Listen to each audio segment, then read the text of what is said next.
কে তো মাছ বেচে অনেক টাকাই হলো, কিন্তু এই টাকার বেশিরভাগটাই তো গোপাল নিয়ে পালাবে। না না না না, এটা তো হতে দেওয়া যায় না। গোপালকে আজকে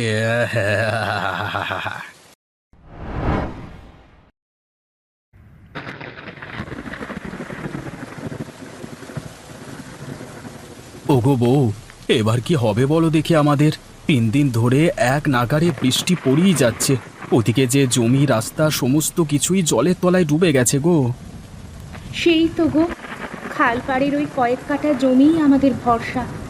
সেই জমির ফসল যদি পচে যায়, তাহলে খাবো কি বলো দেখি? গত 2 দিন তুমি আমাকে মাঠে যেতে দাওনি, আজকে তুমি আমাকে আটকাতে পারবে না। আমি বৃষ্টিতে ভিজে হলেও জমির হাল একবার দেখে আসবো। আজকে তোমাকে আমি বারণ করব না, শুধু নিজের শরীরের প্রতি একটু খেয়াল রেখো।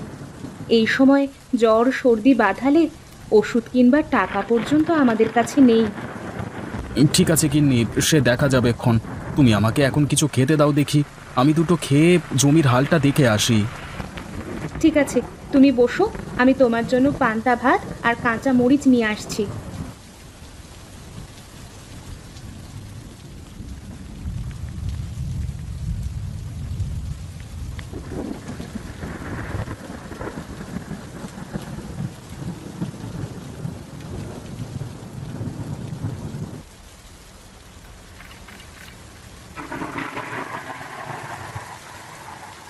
ঠিক আছে গিন্নি, তুমি বাড়িতে থাকো, আমি চট করে একবার মাঠ থেকে ঘুরে আসি। সাবধানে যেও, যা জল বেড়েছে তাতে সাপ খোপ জলের ওপর ঘুরে বেড়ানো আশ্চর্য কিছু নয়। বেশ বেশ, সে তুমি নিশ্চিন্তে থাকো।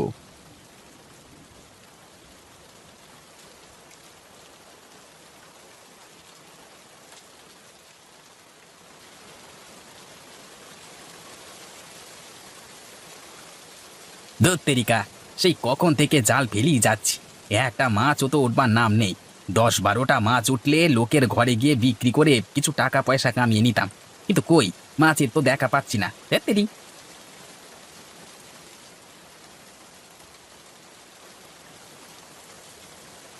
না, এ যে কোনটা মাঠ আর কোনটা পুকুর সেটা তো আমি ঠিক করে বুঝতে পারছি না। জলের যা স্রোত দিচ্ছে, তাতে তো একবার ভুল জায়গায় পা পড়লেই স্রোতে ভেসে চলে যাব। আরে ও গোপালদা, এই বন্যার সময় চললে কোথায় তুমি?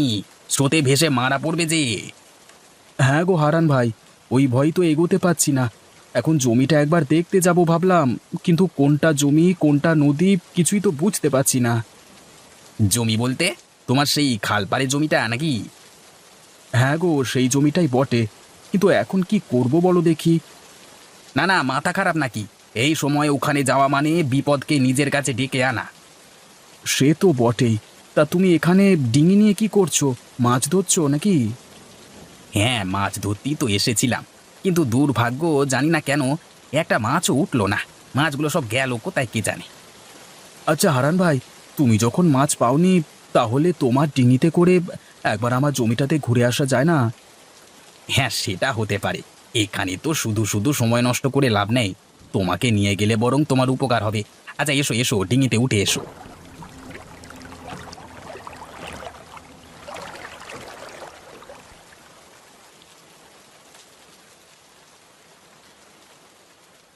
বাড়িতে কেউ আছো? বাবারা, মায়েরা, বাড়িতে কেউ আছো কি? একবার একবার দয়া করে বেরিয়ে আসো না। এ কি বুড়িমা, আপনি কে? আর এই বন্যার জল পেরিয়ে বৃষ্টিতে এরকম ভিজে আপনি এখানে কি করছেন? আপনি দাওয়ায় উঠে আসুন তাড়াতাড়ি।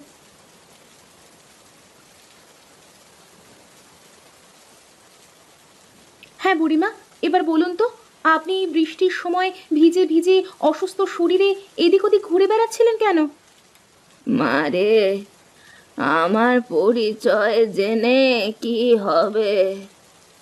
আমার মতো দুঃখী মা পৃথিবীতে বোধহয় কেউ নেই। আমাকে এই বৃদ্ধ বয়সেও লোকজনের বাড়ির দোরগোড়ায় ঘুরে ঘুরে দুমুঠো ভাত চাইতে হয়। এর থেকে এর থেকে দুর্ভাগ্য আর কি হতে পারে বল মা। এমন করে বলবেন না মা। আপনার যদি কোথাও থাকবার জায়গা না থাকে তাহলে আপনি আমাদের সাথে এখানে থাকুন, আমাদের কোনো অসুবিধা হবে না। মারে, এর আগে আমি অনেক জনার বাড়ির দোরগোড়ায় ঘুরেছি, কেউ আমাকে তাদের সাথে রাখতে চায়নি। রাখা তো দূরের কথা, দুটো খেতে চাইলেও আমাকে দূর দূর করে তাড়িয়ে দিয়েছে। আপনাকে কোথাও যেতে হবে না মা। আজ থেকে আপনি আমাদের সাথে থাকবেন। আমরা দুবেলা দুমুঠো যা খেতে পাই আপনার সঙ্গে ভাগ করে খেতে আমাদের কোনো অসুবিধা হবে না মা। বেঁচে থাকো, বেঁচে থাকো মা, বেঁচে থাকো, সুখী হও। তা মা, তুমি কি বাড়িতে একাই থাকো? না মা, আমি আর আমার স্বামী দুজনে থাকি। ও একটু বাইরে বেরিয়েছে, বন্যার জলে জমির কি হাল সেটাই দেখতে গেছে। না রে মা, জমির হাল একদম ভালো নয়। সব জমি জলে ডুবে গেছে। এবছর ফসল সবই পচে যাবে রে, পচে যাবে। সেই জন্য আমরাও চিন্তায় আছি বুড়িমা। আমাদের একটাই মাত্র জমি ভরসা, সেটাও যদি ডুবে যায় তাহলে যে আমরা না খেতে পেয়ে মারা যাব। চিন্তা করিস না মা, সব কিছু ঠিক হয়ে যাবে। তোদের খাওয়া পড়ার কোনো অভাব হবে না।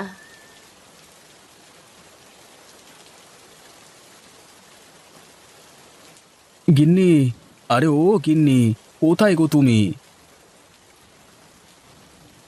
এ কি গিন্নি, এই বুড়িমাকে? তুমি বাড়ি থেকে যাওয়ার পর উনি বৃষ্টিতে ভিজে ভিজে আমাদের বাড়িতে এসে পৌঁছেছিলেন।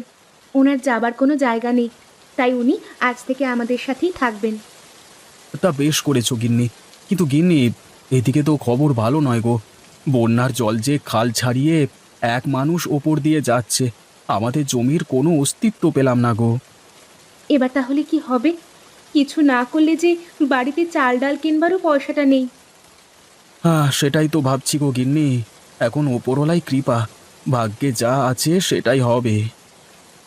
অত অত দুশ্চিন্তা করো না বাবা, সকালটা হতে দাও, দেখবে সব কিছু ঠিক হয়ে যাবে। কিন্তু সকালে কি করে ঠিক হবে সব কিছু বুড়িমা? তুমি শুধু ওপরওয়ালার ওপর বিশ্বাস রাখো, দেখবে উনি সব কিছু ঠিক করে দেবে।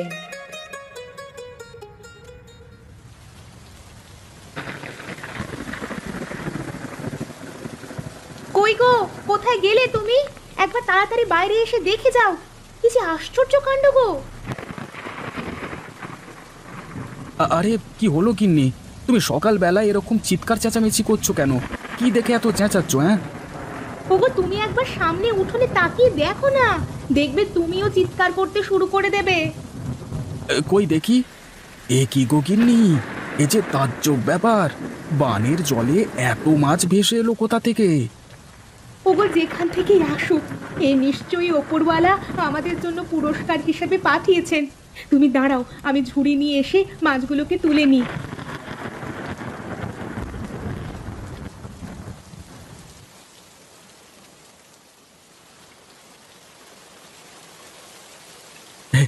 জানো গিন্নি, কালকে হারান ভাই জাল ফেলে মাছ ধরবার চেষ্টা করছিল, কিন্তু একটা মাছও তার জালে ওঠেনি। আর আজকে দেখো, না চাইতেই আমাদের উঠানে বানে ভেসে এত মাছ চলে এসেছে।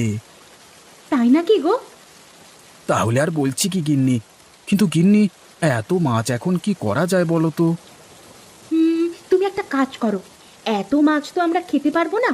আমাদের আজকে রান্নার জন্য কিছু মাছ রেখে দিয়ে বাকি মাছ গাঁয়ের মানুষদের কাছে বিক্রি করে এসো। তুমি ঠিক বলেছ গিন্নি, এতে করে হাতে দুটো পয়সাও আসবে, আমাদের আর খাওয়া পড়ার অভাবও হবে না। কিন্তু একটা অসুবিধে আছে গিন্নি। আবার কি অসুবিধে? গ্রামের রাস্তাঘাট তো বানের জলে একদম ডুবে গেছে। আমি জল পেরিয়ে গ্রামের লোকেদের কাছে মাছ বিক্রি করতে যাব কি করে? শোনো, তুমি বরং হারান্দাকে তোমার সাথে নাও। হারান্দার ডিঙিতে করে তুমি মাছগুলো খুব সহজেই গ্রামের লোকেদের কাছে বিক্রি করতে পারবে। তারপর সেখান থেকে যা টাকা হবে তার কিছু অংশ তুমি হারান্দাকে দিয়ে দিও। একদম ঠিক বলেছ গিন্নি, এই জন্যই তোমাকে আমি এত ভালোবাসি। তুমি তাহলে বসো, কেমন রান্না বান্না করো, আমি হারান্দার সাথে মাছগুলো বিক্রি করে এসে একসঙ্গে বসে জমিয়ে মাছ দিয়ে ভাত খাবো। কিন্তু ঘরে একদমই চাল নেই যে, যা আছে আজকের দিনটাই চলবে। তুমি মনে করে একটু ভাতের চাল নিয়ে এসো না গো। আচ্ছা গিন্নি, তুমি চিন্তা করো না, আমি আসবার সময় ভাতের চাল নিয়ে আসবো। আমি এখন চললাম, হ্যাঁ।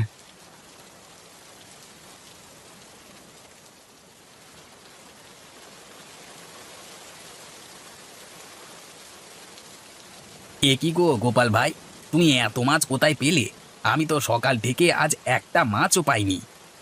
আরে হারান্দা, বানের জলে ভেসে আমাদের উঠানে এসে জমা হয়েছিল মাছগুলো। বলো কি, এ যে তাজ্জব ব্যাপার। তা এত মাছ নিয়ে তুমি এখন করবেটা কি? এই মাছ এখন তুমি আর আমি মিলে গ্রামের বাকি মানুষদের ঘরে গিয়ে বিক্রি করব। তারপর যে টাকাটা আসবে সেটা আমরা দুজনে ভাগ করে নেব। এটা তুমি মন্দ কথা বলনি। আচ্ছা এসো এসো, আমার ডিঙিতে এসো, আমরা দুজনে মাছগুলো বেচে আসি।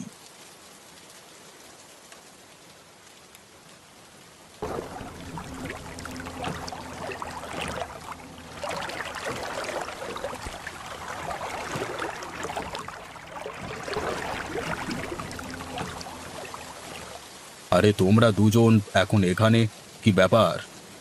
মোড়ল মশাই, মাছ লাগবে, আমরা মাছ বিক্রি করতে এসেছি।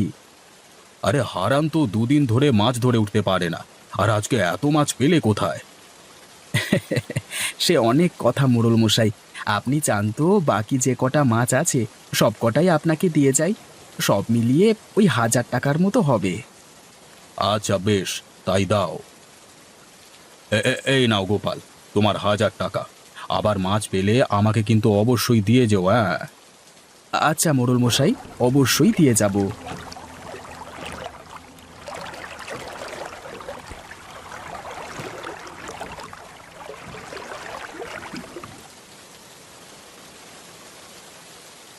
আজকে তো মাছ বেচে অনেক টাকাই হলো, কিন্তু এই টাকার বেশিরভাগটাই তো গোপাল নিয়ে পালাবে। না না না না, এটা তো হতে দেওয়া যায় না। গোপালকে আজকে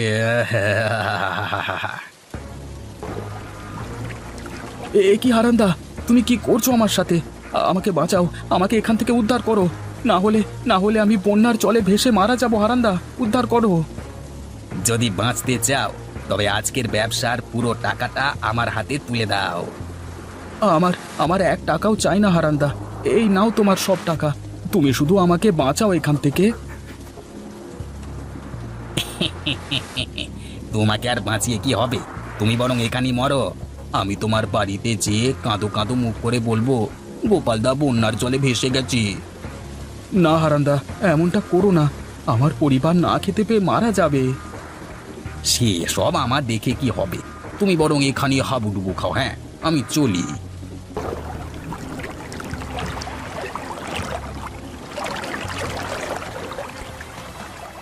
উড়ি বাবা, উড়ি বাবা, এত মাছ হঠাৎ কোথা থেকে এসে আমাকে আক্রমণ করলো। আমাকে আমাকে বাঁচাও, আমাকে কেউ বাঁচাও। গোপালদা, গোপালদা, দয়া করে আমাকে এখান থেকে বাঁচাও। গোপালদা বাঁচাও, গোপালদা বাঁচাও। আমি তোমাকে বাঁচাবার কে বলো? একটু আগেই তুমি আমার জীবন নিতে চেয়েছিলে, এখন শাস্তি স্বরূপ বানের জলে ভেসে আসা মাছেরা তোমাকে জলে ফেলে দিয়েছে। এতে আমি কি করতে পারি বলো? তুমি এখানে হাবুডুবু খাও, আমি বরং বাড়ি যাই।